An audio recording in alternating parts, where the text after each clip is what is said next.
on it. Oh, it's being live streamed. There we go. Thank you, Brianna. I'm going to assume that was you. Um, I'm going to go ahead and kick things off here. Hello, I'm Thomas Hall, Executive Director of CleanStart, and welcome to another CleanStart Perspective. If you join our CleanStart Perspective, you know that we are supported by SMUD, ChicoStart, Fresno State, Witten Law, Baker Tilly, and River City Bank. All come together to support entrepreneurship in the Central Valley, helping early stage startups accelerate, grow, and create a virtuous cycle of them connecting and accelerating in our region. And they bring these clean start perspectives together so we can bring you together to talk about things in clean tech, about businesses that can scale, grow, and kind of bring wealth to our, community and region.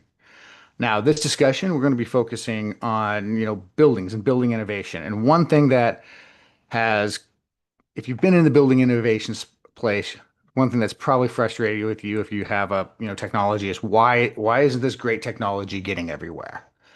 Um, well, there's a reason for that, and I'm going to use kind of Clean Start's, personal example of what kind of happens when you plan to build something. So, Clean Start, we have an outreach trailer. Here was our first design of what we were going to do to engage the community around this hub outreach trailer. Now, it had everything that we needed. It was really cool, engaging. But the reality is, um, we built this smaller trailer that has this TV on the side and is great for my dog Toast. Now, that's just a kind of microcosm of kind of what happens in, I think, all kind of design processes. So today, we brought in as a guest Shruti Borle, who lives at the intersection of building innovation and real world results. As a senior building performance analyst at Architectural Nexus, she's not only exploring cutting edge design, she's also asking tough questions about what actually gets built. Arch Nexus has a long history of building some of the most sustainable buildings in the world. But when the reality of economics comes in, sometimes you have to make changes and figure out what the person actually wants. So today we'll be talking with Shruti about what actually gets built, how kind of technologies are looked at, and how we can take these realities of economics in and make a better, more sustainable future in buildings. So please welcome Shruti Boyle. Worley. Sorry. Hi, everyone. Thank you, Thomas, and thank you for having us here on your series today. We are very excited to talk about what we have seen so far, to talk about what we do. And the example you shared, what happens daily in an architecture firm is not very far from that reality. We start big, and somewhere we have to figure out, okay, really, what's feasible? So that was a very fun example you shared about your personal experience. And I'm gonna share, I have some slides to just give a little bit introduction on Excellent. Architectural Nexus, about me, and joining me today is my colleague Erica. She has a lot of great stuff to share on the Sacramento office and the really cool and great work we do here at Arch Nexus. Can you see my screen? Yep. It's not in presenting mode, but Oh, all right. Well, thank you again, Thomas. Yeah, okay, I got the thumbs up, so looks like it's working. Um, so we are about 95 professionals between the Salt Lake City and Sacramento office. Architectural Nexus is a design and planning firm. Um, we provide a lot of different services. Many a times when we say design and planning firm, some people who are not into this world don't really realize that there are various different types of services that we can provide. And we have an interdisciplinary team of we have architectural staff, we have interior designers, landscape designers, some specialty expertise like visualization, sustainability, energy analysis, and regenerative operations. We have projects, not just in California and Utah, where our offices are, but in many different states. And we have a lot of accredited professionals and a lot of licensed professionals too. Um, A little bit about myself. I'm a building performance analyst. I'm an engineer, and I have been for about 9 years now, teaming up with architects and engineers on project teams.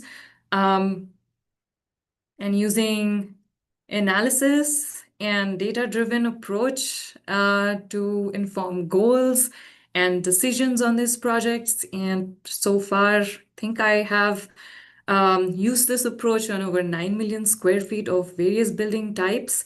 Um, Commercial offices, hospitals, multifamily, higher education campus buildings, an occasional skyscraper, and single family residential. It's a variety of building types, but really the approach remains the same, no matter how big or small or how simple or complex the project is. A lot of my job involves staying up to date with what's happening in the AEC realm.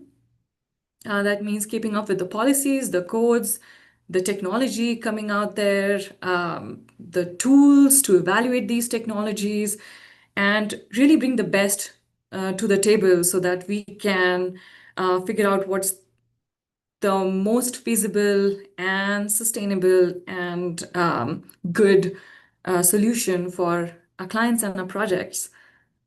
Um, Erica?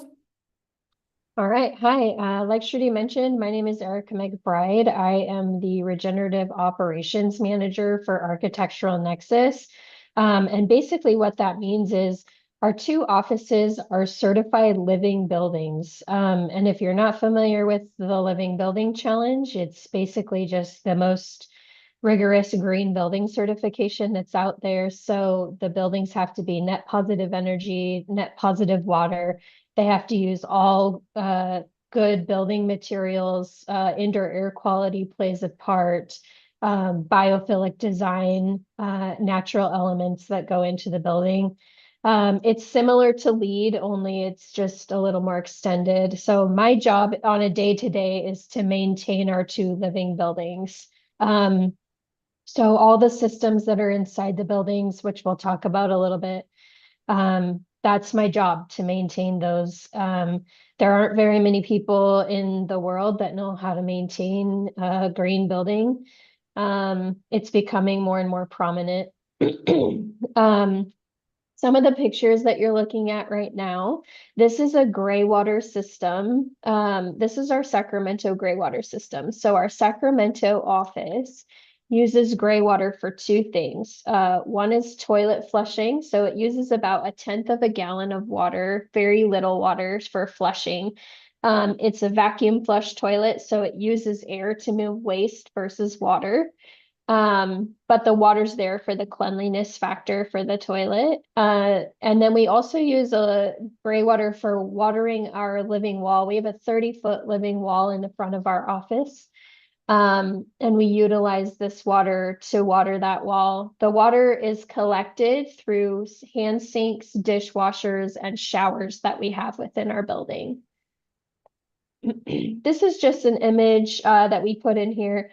This is the building management system that allows me to monitor and move water in our Salt Lake building from my Sacramento location.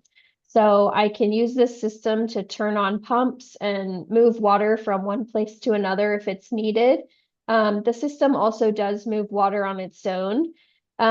This system is great, but it's also not without challenges. I can't be everywhere at once.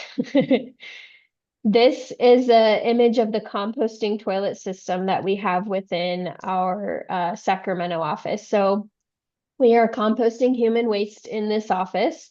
This system uses a mixture of wood chips and a little bit of liquid called leachate that basically just leaches out from this system, and then we recirculate it into the system. So this is a closed black water system, and it makes dirt. So in the end, what we do is we harvest all of the compost out of the bottom, and we donate that compost to an educational farm up in El Dorado County. Our offices use natural ventilation as much as possible. That's one of the main things about the Living Building Challenge. So we have the picture you can see on the left. Those are operable bifold doors in our Salt Lake City office. And what we do there is there's a light, a window indicator light on both of the walls in the both offices. And when that light turns on, it tells the occupants that it's okay to go ahead and open up the doors and windows. And the process for that is that usually I have to send an email out that says, okay, it's okay to go ahead and open up the windows. We'll turn the HVAC system completely off, and then we use natural ventilation for as long as the temperature and humidity are optimal for that. That's just an image of the window indicator light. But what you might notice in this image is that the window indicator light is tied to temperature, humidity, and air quality. So we learned a lesson the hard way in our Sacramento location with air quality. We were opening up our windows all the time, turning off our HVAC, saying, oh yeah, we're doing such a great job. We are using natural ventilation as much as possible. But what we didn't realize was we were letting all the bad air from outside into the building, then closing those windows, and then we had the bad air inside the building. So we couldn't pass an air quality test that was required for us to pass living building certification. So we had to do some trade-offs there. Is even though it's nice out and it feels nice out, if the air is bad, we can't let that in the building. So we learned that we needed to tie our Salt Lake office to air quality sensor. These are just some fun pictures. Part of my job is also education. So I do a lot of building tours for students. We have students from Sacramento State and other various community colleges around the area that come tour our building on a regular basis. So we host a lot of tours, and using our building as an education tool is really a big piece for us. Making sure that future kids that are coming into this industry understand that buildings can be designed differently and they can be operated differently. We don't have to just go with a box that has a couple of windows on it. Buildings can be different and be a place where people want to work. The picture on the far right is a picture of me using out of the box thinking, I guess, cleaning solar panels while it's raining.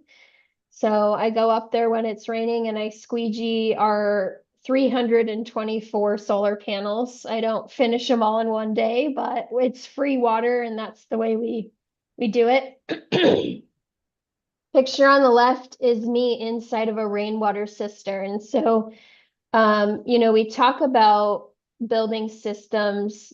Our Sacramento location has 10,000 gallons of rainwater that we utilize for exterior irrigation. So we're not putting potable water on our plants. This piece that I'm going to get had fallen off. That's an overflow piece. So what that does is it allows the system to turn off when there's enough water inside the cistern, so we're not overflowing all the rainwater out onto the ground. The only way we could get it was to go in and get it. So these systems are good and they're meaningful and they make a difference within, our broader community ecosystem, but they're not without challenge as well. Yeah, and talking about challenges, I think a great segue of all the fun and challenges Erica was mentioning is that all these fun and challenges uh, are there during operation, but they start kind of early. It's a very it's a very real thing. Every project, every design project, there are challenges every day from day one. And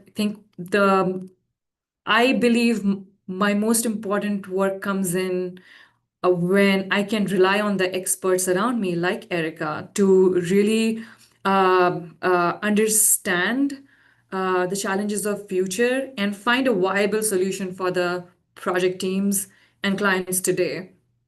Um, I'd say it's one of the most difficult things to do to balance ambition with reality, balance budgets with goals. And we have been using all the things we have in our toolkit, the experience, the technology, um, all the various experts to really understand how to find that sweet spot and the balance.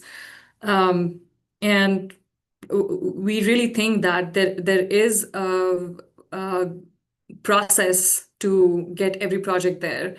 And we like to think that uh, simulations or analysis or data-driven approach to designing the buildings is it's a really great way to really talk about some of these challenges early on before they become a reality and really try to solve a problem.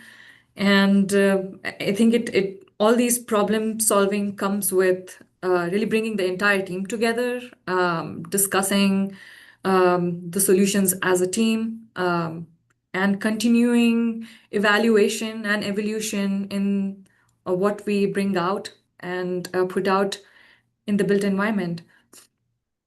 And my images don't look as fun as some of the images Erica shared, but this is what my world looks like. A lot of simulation, a lot of results.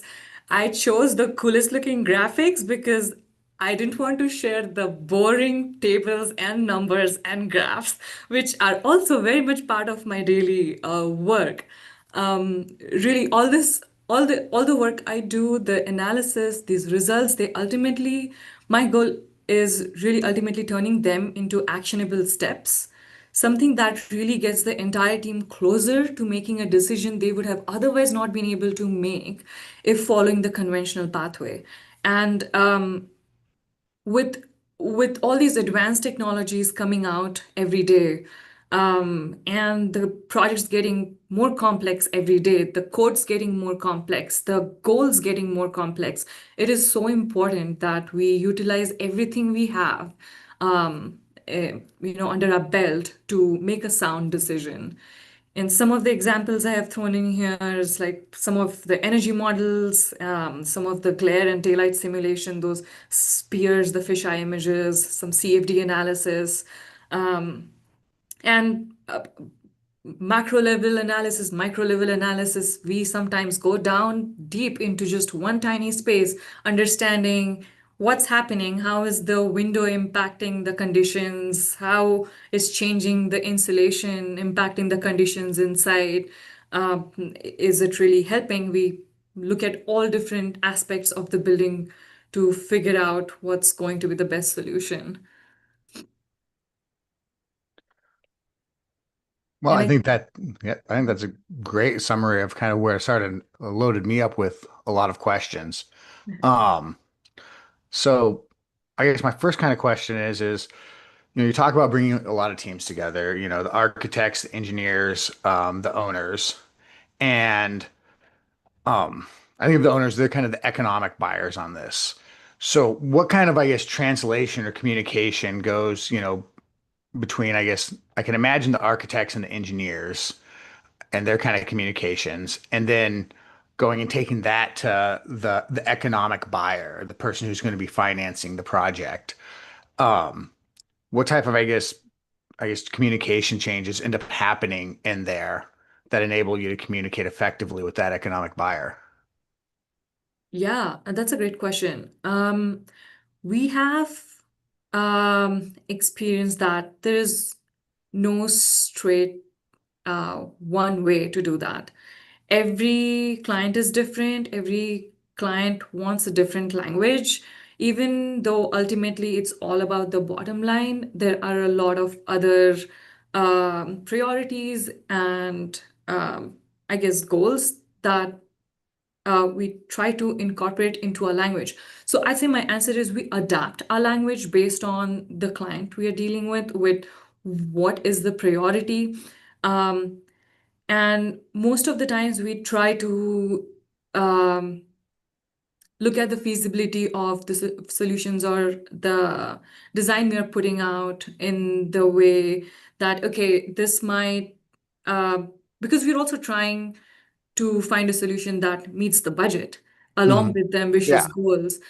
So we try to look at it a lot of, I'm going to talk about the micro stuff first and then Okay. maybe try to zoom out a little.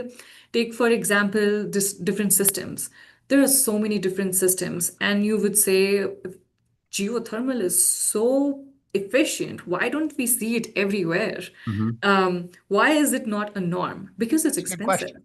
Oh, Yeah, it's okay. it's because it's expensive. It's expensive day one, even though sometimes the life cycle cost assessments might tell you that over the course of 20 years, it's going to be cheaper for you.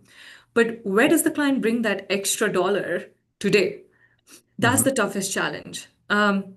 So many clients we come across, they have such desires to do the best, the right thing, but it's just really hard to find the upfront cost that is needed today to incorporate all these advanced technologies.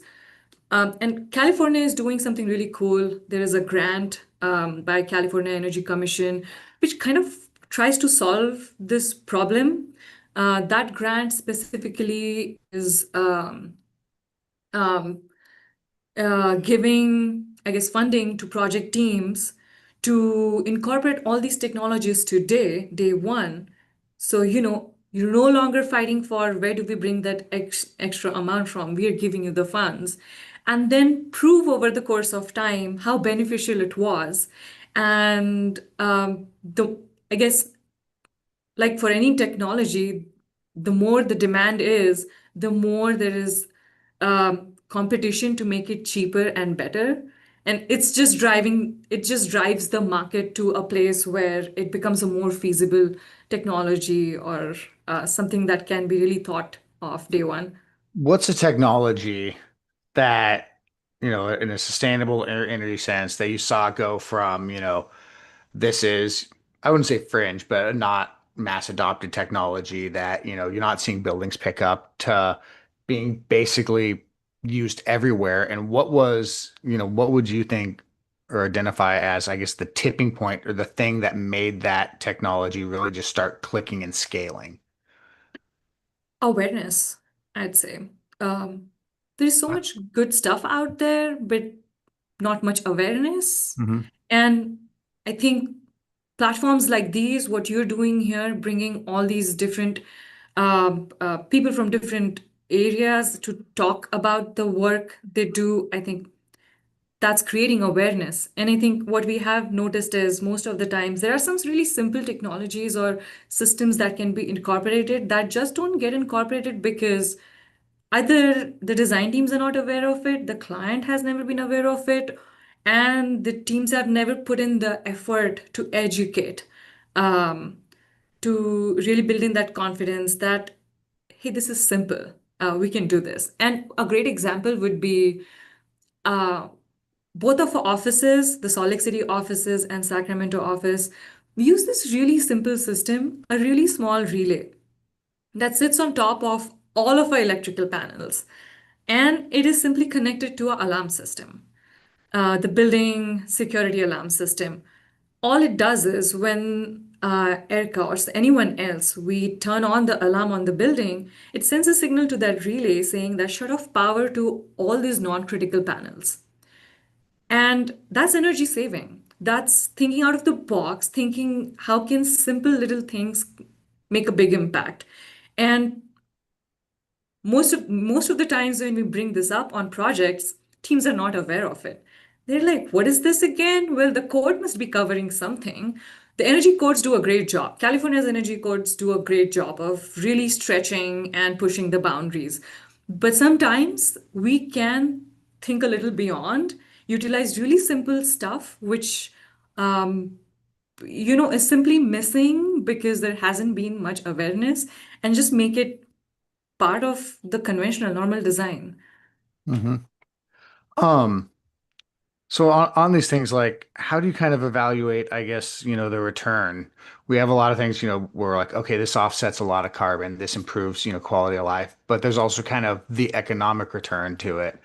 And, a lot of building, people who are doing a lot of construction buildings, their return is when they exit the project, right? So it's that sale price. So something that's, a 30-year return for the might not be in their, top of mind. How do you kind of, I guess, communicate return to the economic buyers of like this new technology? That's a tough question. That's a tough, really tough question. And I say that because we are still trying to find a good answer for it. Mhm. We are trying a lot of different things, and really trying to figure out what hits and what works. And uh, it's still work in progress. Um, Or what has helped? what's a big success you've had with maybe a customer where you're like, hey, we were able to speak effectively to this customer and just nailed it.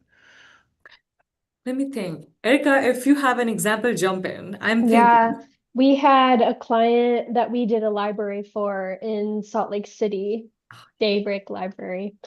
And originally they did not want to put solar on their library. They're a library, so it's, county funded. They're like, no way, we can't afford solar. There's no way. We did an analysis for them.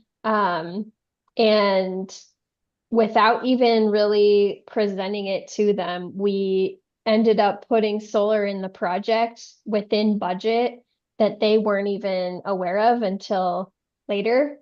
And now they have a big, huge solar array on their building that was paid for within their budget. And they're a net zero library. They're the only net zero library in the state of Utah. And we've done countless presentations and countless tours. People have weddings at that library. Like, it's an amazing library. And originally, they did not want to hear anything about solar. And then when we just kind of snuck it in there, they were That's a all great excited about Yeah, it. that's a great example. And I guess the language that speaks, I feel if you can present a project that fits within the budget, sky is your limit. And so really the burden of that really falls on the design team then, to be innovative and efficient in what they prioritize.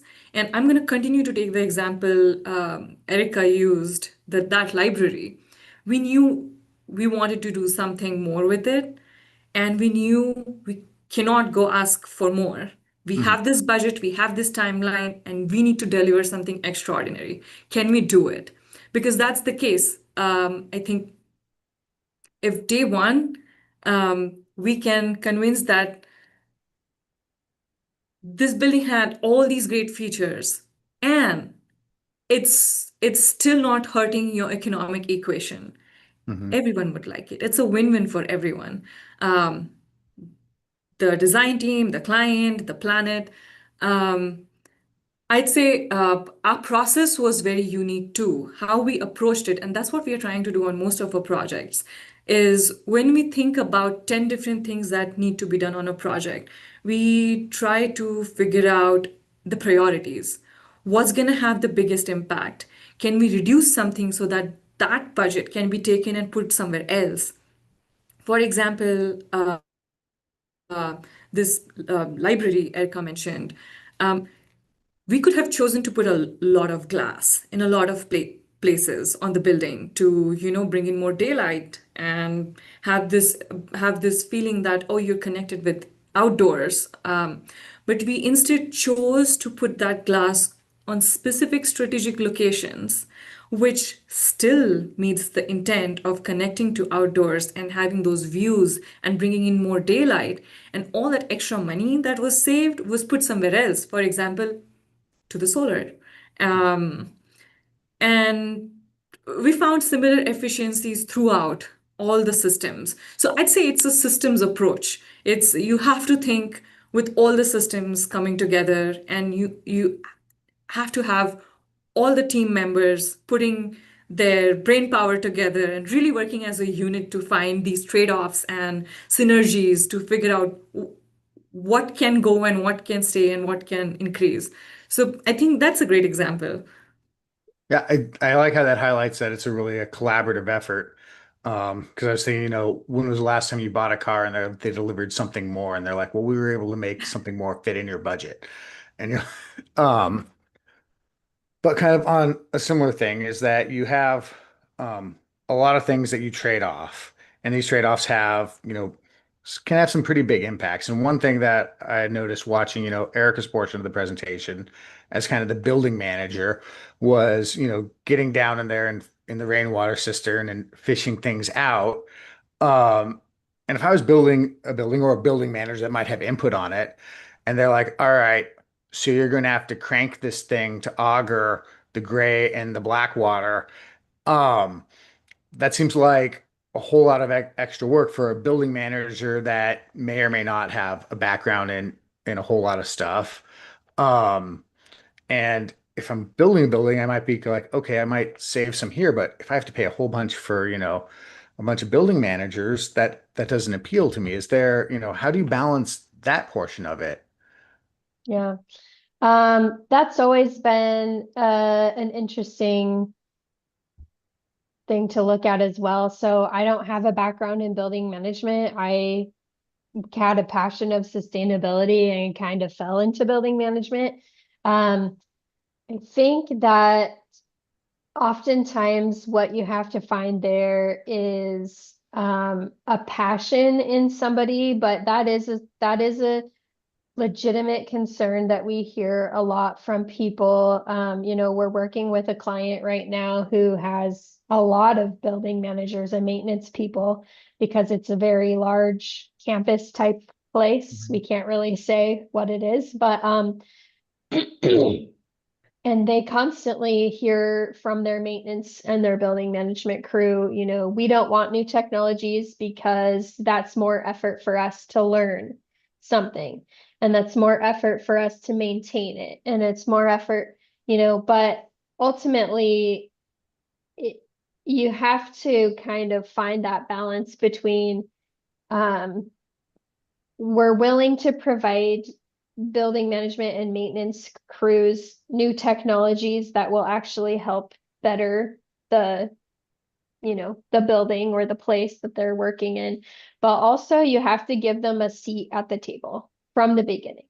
So this is what we're trying to accomplish. Here's the overarching goal, the why are we doing this, why are we changing this, why are we doing something innovative, and get them to buy in on that, and then tell them, get them to kind of understand that the bigger why is more important than them not knowing how to operate something, because you'll learn eventually how to operate something that's a new technology. And a lot of these new technologies are pretty simple actually, and a lot of times, I mean, they have gray water systems out there now that maintain themselves.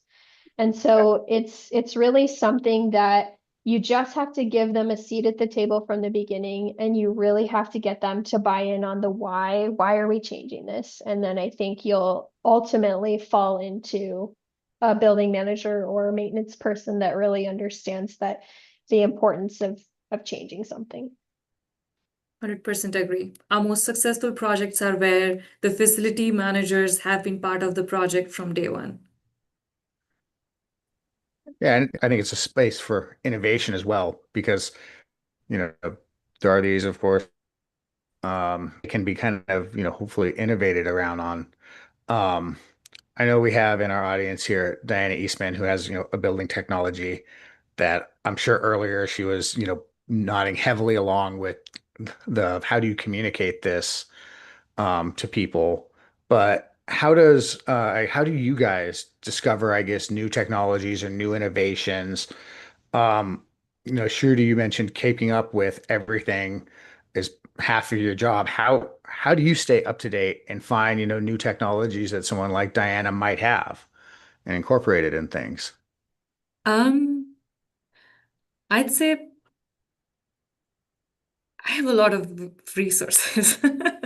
I try to jump on as many diverse group of discussions I can, uh, read a few articles here and there from a few different magazines, try to go to conferences, chat with vendors. Really, if I come across a building or a team that has tried something, really picking their brain on how the process was, what did they use.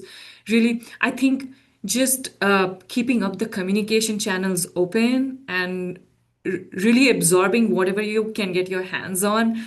That's the way I've been doing it so far. And the biggest and the most valuable lessons come from talking to people who have utilized these systems and technologies and other projects. I think those are the most valuable ones because you learn about the challenges and you learn valuable lessons on how you can do that better. Mhm. It's kind of like influencers or advocates in the area. Are there newsletters or influencers that you recommend people that want to stay up to date follow?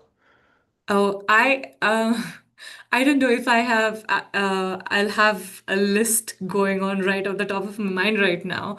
Um, because I have a huge list. All right. Well, how about this? But What some is of something, if I come across someone who says, like, I want to talk to you about buildings and I'm an expert in buildings, what are, maybe three questions or three things that we should check to verify, is this person um, bringing you good information or are they just trying to, get you to click?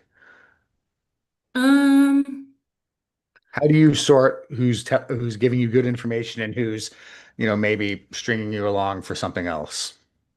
oh, that's a tricky situation. I'm glad we have never been in one of such situations. Um, I wouldn't say there is um like an answer to that or like Mhm. just a silver bullet to that, how to tackle that. Sometimes you do get recommendations and you do get swayed into technologies which turn out to be disastrous decisions. That happens. And it's just, um, I think if someone is coming along with you with a very ambitious technology and you have doubts, uh, I'd say ask for references, go look at projects they have done, talk to the people who are operating those facilities and managing those systems, um, and learn as much as you can and really figure out for yourself if this recommendation coming from X person is viable and good or bad.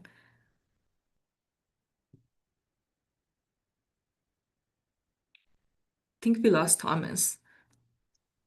Yeah,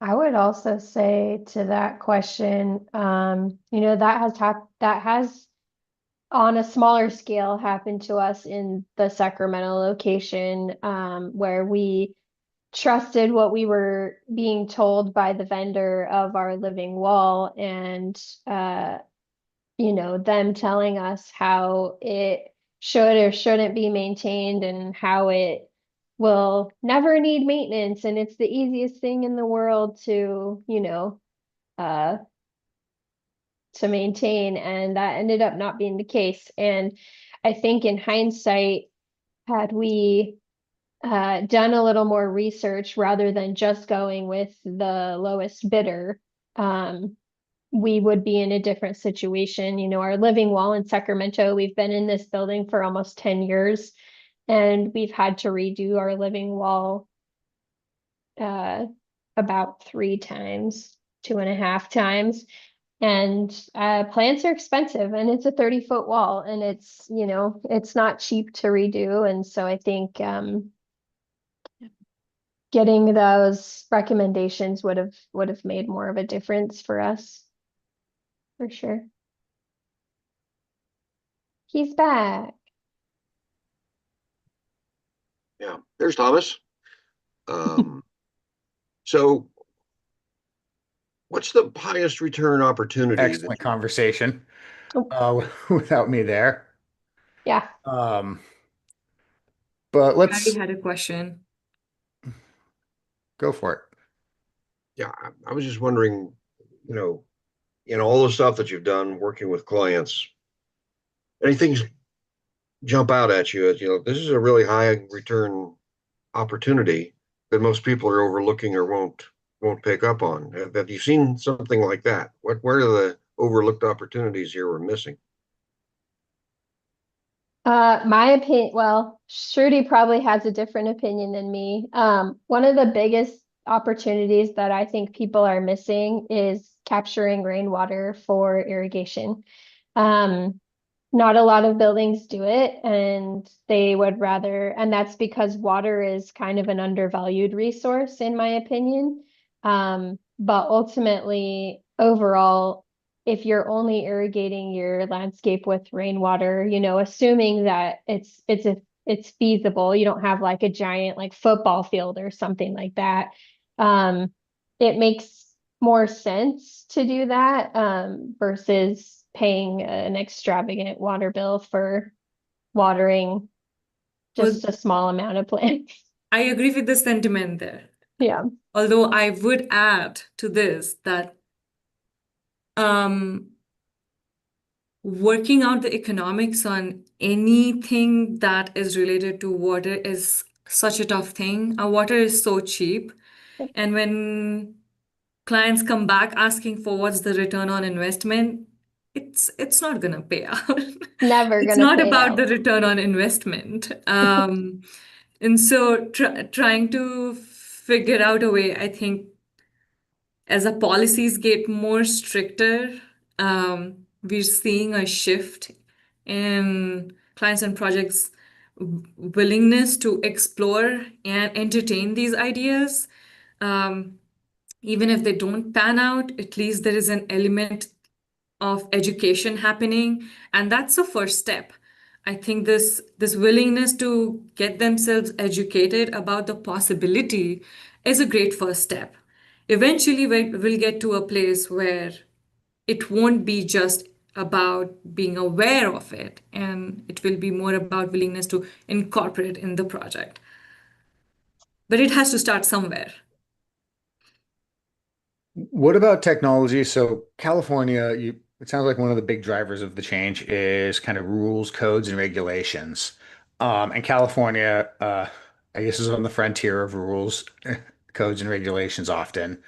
Um, how often does like a technology that gets kind of enforced here through code translate to other places and being used other places? Since you guys work across, the West, is there something that, a California code made a change in another state just because it validated something? So internally, what we are seeing, I'm going to continue on the topic of water. There is so much value in really not using potable water for flushing or, using rainwater collected for irrigation or really designing to your environment and uh, designing to the region, the eco region the project is in. And a lot of that was, I think, started and pioneered by the strict codes in California. And um, I guess that internally gives us a lot of tools and information and experience to translate whatever we have learned in California, because we have to do it there, to other projects here if we see an opportunity. Um, trying to think of an example. I think an example would be like, so we have composting toilet system here in our Sacramento office in California. The city of Sacramento was very helpful and totally on board with what we wanted to do with a composting toilet system. However, when we worked on a project in Moab, Utah, they were not as understanding of a composting toilet. They were very scared of that. And so, one thing we had to go through in order to get that permitted in Utah was to test our compost and leachate or the black water that comes out of the compost here in Sacramento, we had to run tests on that and then submit that to the Utah Board of Health in order for them to permit that composting toilet system there in Utah. But now it's done. It's been permitted there. So that can be used as a case study for other examples in Utah and other places in order to say, hey, look, this isn't a scary technology. Yes, it's not well known, but more than likely you've used a composting toilet anytime you've gone to a national park. It's just not in a green building and it's underground, and so you don't see it. But they exist. So it's not scary as people think. Yeah, and another thing that comes to my mind is electrification. California has aggressive policies to reach certain level of electrification and decarbonization, and that's really setting the stage and really helping us as design team members to use that as an example oth- on projects in other jurisdictions and states where there aren't such aggressive policies. Take, for example, kitchen electrification. First time Berkeley banned natural gas, um, it was just the first of many jurisdictions that followed suit. And now there are so many experiences and blogs and uh, just like verification of the fact that electrification of a kitchen helps in more than one ways. And that was a change that was pushed by a policy, but then in other states where that policy is still a far-reaching goal, it can be still used as an example. That scary thing that is scary here, but is being tackled in some other region. It is setting an example.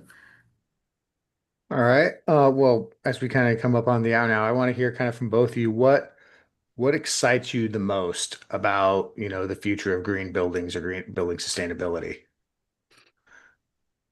Yeah, Um, you go yeah, first. yeah. I think what excites me most is innovation. There is endless innovation happening, and just this fierce competition that is going to bring the best of the best out in the green building realm, and that makes it all much more easy. Yeah, I think for me, the most exciting thing is when we tour students through that are in programs for architecture or engineering or whatever the case is.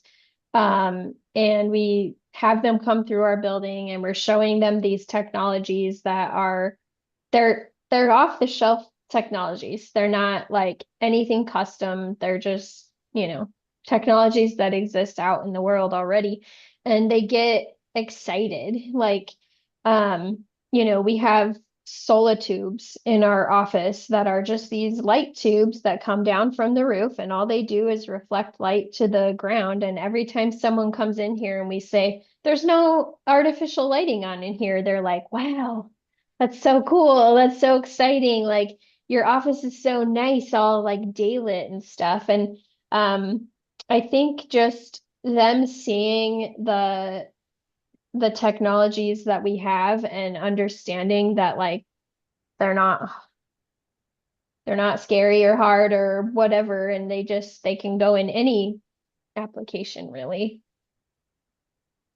Yeah, I think that's worthy on all fronts.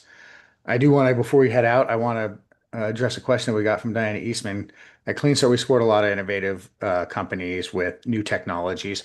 What's the best way for an entrepreneur that might have a new technology to connect with an architecture firm? How do Yeah. they, connect with you to share their things without, Yep. going overboard? It's really so simple. We have vendors that come in, a lot of vendors that come in for interiors like furniture, and sometimes occasionally we'll get exterior stuff like, weatherproofing and whatever, but never have we had a vendor come in and show us their new technology. Never have we had a vendor come and say, here's this new bifacial solar panel that we're, showcasing, or here's some fun little things that you can put in a window that are solar and they change and they have patterns. Like, we haven't had vendors come in and do lunch and Yeah. learns or even just drop-ins to the office and bring a treat or something like that. They're always interior finishes, and we're tired of that, to be honest. Like, Yeah. And I we need think technology. the interiors world does it so well. There are always new samples coming in, always great stuff coming in, which is lacking when it comes to technology. I think we would want Yes. vendors to come in and show us the great stuff they have.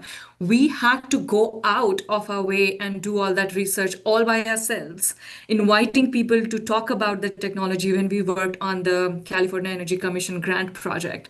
Mhm.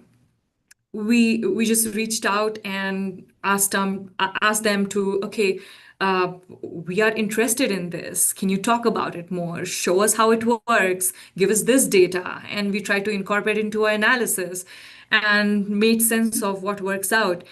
But that was all the hard work on our end. If we want those technologies to become mainstream, this should be the hard work they should be putting in.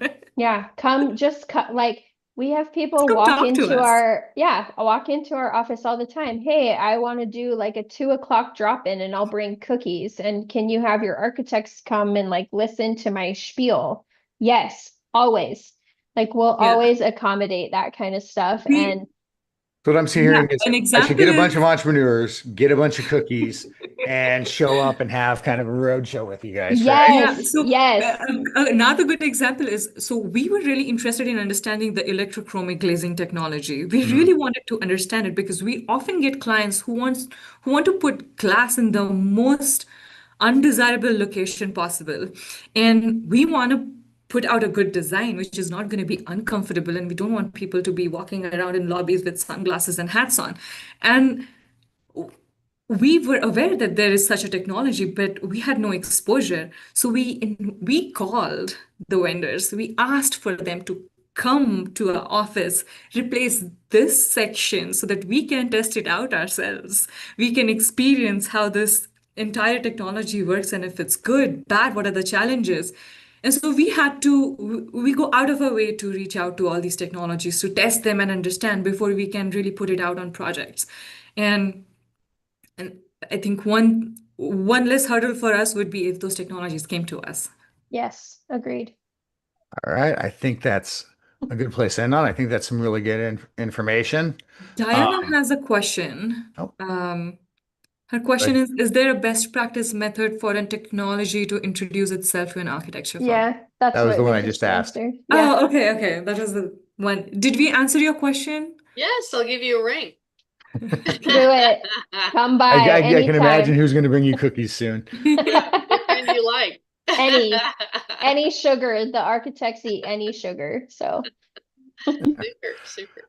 All right. Well, with that, I want to thank Shruti and I want to thank Erica, who was a pleasure to talk with you guys today. I think it gave us a good perspective on what's happening out there and some of the difficulties that you guys face in trying to scale these green technologies and make people understand that their benefits. I want to thank our supporters, SMUD, Chico Start, Fresno State, Witten Law, Baker Tilly, and River City Bank, and invite people who, if you do have an idea, to come check out our CEO Crash Course info session on August 14th at 9 a.m. It's like a perspective, but we're going to talk about our accelerator. Also, later, we've got the Deep Dive Accelerator Pitch Night in October and Grow Tech Fest in Chico on November 6th through 7th. So hopefully see you all there and see you at a future Clean Tech Perspective. Thank you for attending and have a good day. Bye, everybody. Thanks, Thomas. Thank you. Bye.